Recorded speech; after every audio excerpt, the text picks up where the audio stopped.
आज आपण छायाच कुक टाईममध्ये अमेझिंग रेसिपी बघणार आहोत। ते म्हणजे डाळ न भिजवता, मावा न वापरता मऊसूत मुगाच्या डाळीचा हलवा। चला तर रेसिपीला लागणारं साहित्य बघूया। इथे मी 1 कप मुगाची डाळ, 1 कप साखर, पाव कप ड्रायफ्रूट्स काजू बदाम मनुका, 7-8 केशरच्या काड्या 20 मिनिटं दुधात भिजवून ठेवल्या आहेत, 2 चमचे बारीक रवा, 1 कप गरम करून थंड केलेलं दूध, अर्धा चमचा वेलची जायफळ पूड, पाणी आणि 1 कप साजूक तूप। पौष्टिक दाणेदार हलवा बनवण्यासाठी आपल्याला लागणार आहे 1 कप मुगाची डाळ। ही डाळ 2 ते 3 पाण्याने स्वच्छ धुवून एका चाळणीवर निथळत ठेवून नंतर ही डाळ सुती कपड्यावर पसरून 5 मिनिटं पंख्याखाली ठेवायची, म्हणजे छान कोरडी होईल। अशी डाळ व्यवस्थित कोरडी करून घेतली की आपल्याला भाजायला सोपी जाते। गॅसवर कढई ठेवून ही डाळ तांबूस रंग येईपर्यंत भाजून घ्यायची आहे। सुरुवातीला कढई आणि डाळ गरम होईपर्यंत गॅस मोठा ठेवायचा। एकदा का कढई आणि डाळ थोडी गरम झाली की गॅस लहान करायचा। गॅस लहानच ठेवून डाळ सतत हलवायची आहे। थोड्याच वेळात डाळ कोरडी होऊन ह्यातलं मॉइश्चर निघून गेले।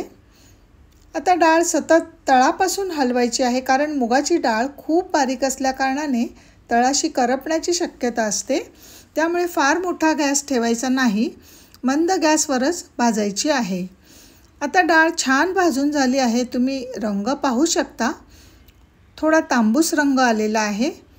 आता डाळ आपल्याला एवढीच भाजायची आहे। जवळून दाखवते अशी डाळ छान खरपूस भाजून घ्यायची आहे, त्यामुळे हलवा देखील सुटसुटीत होतो। आता गॅस बंद करून ही डाळ एका ताटामध्ये काढून थंड करून घ्यायची। थंड झाल्यानंतर मिक्सरचं भांडं घेऊन त्यात ही डाळ ओतून मिक्सरमधून फिरवून घेऊया। फार बारीक पीठ करायचं नाही, थोडीशी जाडसरच ठेवायची। पीठ मिक्सरमधून फिरवून घेतलं आहे, माझ्या बोटाला देखील खरखरीत लागते। जाडा रवा असतो ना, अगदी तसंच हे पीठ मी दळून घेतलं आहे। आता हे पीठ बंद डब्यात जर का भरून ठेवलं तर 1 महिना आरामात राहतं। मग तुम्ही पाहिजे तेव्हा झटपट हा हलवा बनवू शकता। गॅसवर कढई ठेवून 2 चमचे तूप घालायचं। सुरुवातीला मी ड्रायफ्रूट्स तुपावर परतून घेणार आहे, 2 मिनिटांनंतर काढून घेऊयात। याच तुपामध्ये रवा घालायचा आहे। गॅस मंद ठेवूनच रव्याला हलकंसं भाजून घ्यायचं आहे, जास्त लालसर करायचा नाही। इथे मी आणखी 2 चमचे तूप घालत आहे। थोडं थोडं करून तूप घालायचं आहे। तूप वितळलं की लगेच यात मुगाच्या डाळीचं तयार केलेलं पीठ घालायचं। हे सगळं पीठ मी ॲड करते। चमच्याने छान तूप आणि रवा मिक्स करूया। मंद गॅसवर हे पीठ गोल्डन कलर येईपर्यंत भाजून घ्यायचं आहे। छान रंग आलेला आहे। हा हलवा खूप झटपट तयार होतो। कधीही तुम्हाला गोड खायची इच्छा झाली की तयार प्रेमिक्सने कधीही बनवून खाऊ शकता। आता आणखी थोडं तूप टाकूया। चमच्याने सतत मिश्रण परतायचं आहे। सुरुवातीला मिश्रण घट्ट वाटतं, परंतु जसं जसं तूप वितळत जाईल तसं हे मिश्रण सैल होतं। पहिल्यापेक्षा आता मिश्रणाचा रंग बदललेला आहे, परंतु आपल्याला अजून थोडं भाजून घ्यायचं आहे। थोड्याच वेळात ह्याला तुम्ही पाहू शकता तांबूस रंग आलेला आहे। संपूर्ण किचनमध्ये सुगंध पसरला आहे। यात आता अर्धा कप पाणी घालायचं। पाणी सर्व मिश्रणाने शोषून घेतलं, कारण ही डाळ आपण न भिजवता घेतली होती। पाणी घातल्यामुळे ही डाळ थोडीशी फुगते आणि हलव्याचा दाणा छान मऊ होतो। सगळं आता मिक्स करून घेऊया। आता ह्यात घालूया 1 कप दूध।